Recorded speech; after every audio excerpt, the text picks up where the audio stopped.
আমরা একটু শপিং করতে বেরিয়ে পড়েছি। তো যেহেতু কালকে আমার ভাগনার বার্থডে, সেজন্য কিছু কেনাকাটা আছে। তো দিদিকে বললাম চলো আমারও কিছু কেনাকাটা আছে, এক কাজে দু কাজ হয়ে যাবে। তো বাবার বাড়ি থেকে আসার পর না আর বাড়ানো হয়নি। তো বাড়িতে ভাল লাগছে না, তার মধ্যে আমার হাজব্যান্ড গেছে কাজে। তো একা একা কী করবো, ভালোও লাগে না। তো আমার মাম্মামেরও ভালো লাগে না, সারাক্ষণ টিউশন পড়া নিয়েই ব্যস্ত।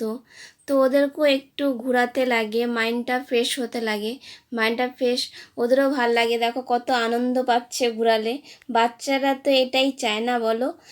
আর এদিকে ওর পিপায়ের সাথে সেই কথা, সেই খুবই মজা পাচ্ছে, মানে সারাক্ষণ পড়া নিয়ে থাকে। তো এখন একটু ঘোরা পেলেই তো একটু মজা নিবেই। তার মধ্যে আমরা এখন বেরিয়ে পড়েছি হকার্স কর্নারের উদ্দেশ্যে। হকার্স কর্নারে গিয়ে আমরা কিছু চকলেট নেব, ও পাপা স্কুলে দেবে, ওর জন্যই যাওয়া। তো ওখানে গিয়ে দেখি দোকানপাট সব বন্ধ। তা এখন কি করব, তো এখন আবার মলে যেতে হবে, ওখান থেকে রিটার্ন করতে হবে। তারপর ওদিক থেকে আমার যা ফোন করেছে, বলেছে মার্কেটে আসছো, মার্কেটে পেয়ে যাবে। তারপর এখানে আর একটা জিনিস তোমাদেরকে দেখাচ্ছি, এখানে অনেক ধরনের রাখি, তোমাদেরকে না দেখালে আমার ভালো লাগছিল না। দোকানে এত বড় দোকান, খালি রাখিতেই ভর্তি, ভ্যারাইটিসের রাখি। তারপর আর মার্কেটে চলে আসলাম। এখানে আমার মামাম চকলেট নিয়ে সেই খুশি। মার্কেটেও পাওয়া যায়নি জানো তো চকলেট, ওখানেও বন্ধ। তারপর চলে আসলাম মলে। মলের ভিউটা কি ভালো লাগছে না? তো এখানে অনেক ভিড়, এত ভিড়। আর এখানে না খুব সুন্দর সুন্দর ড্রেস কালেকশনগুলো এত ভালো। তোমাদেরকে ভিউটা দেখাচ্ছি, দেখো কি সুন্দর ভিউ।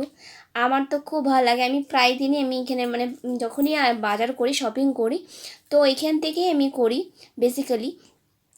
তো আমার এখানে খুব ভালো লাগে ড্রেসগুলো, এখানে কম দামে হোক, বেশি হাই রেঞ্জে হোক, সবই ধরনের পাওয়া যায়। আর আমি এখান থেকে বেশি কিছু নিইনি, আমার মাম্মামের জন্য কটা প্যান্ট নিয়েছি, ওর প্যান্ট লাগবে বলে কটা প্যান্ট নিয়েছি, আর কিছু নিইনি। টেপটা ভাল লাগছিল না, ওর জন্য আর নিইনি। তো আমার দিদি নিচ্ছে ভাগনার জন্য অনেক ড্রেস, যেহেতু কালকে বার্থডে ওর জন্য।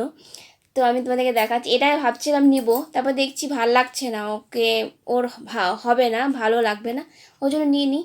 তারপর আমরা থার্ড ফ্লোরে চলে গেছি।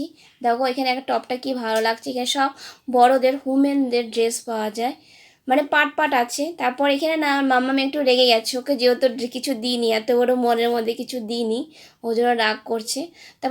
তারপর আমি ওকে একটা ইরেজার দেখিয়েছিলাম তোমাদেরকে, ওই ইরেজারটা দিয়েছি। তারপর আমরা শপিং ডান হয়ে গেছে। তো আমরা এখন বেরিয়ে পড়েছি বাড়ির উদ্দেশ্যে। আর আমার মাম্মাম না ইরেজারটা পেয়ে সেই খুশি, আর বাচ্চা থেকে কোনো কিছু কিনে দিলে না সেই আনন্দ পায়, মজা পায়। তো আমার মাম্মা আমার কাছে আসার জন্য আসছিল, আর ভয় পেয়ে গেছে বেলুনটা দেখে। আর তোমাদের যদি একটু ভিডিওটা ভালো লাগে, তো একটা লাইক সাবস্ক্রাইব অবশ্যই করো। নেক্সট ভিডিওতে আবার তোমরা দেখা হবে একটা নতুন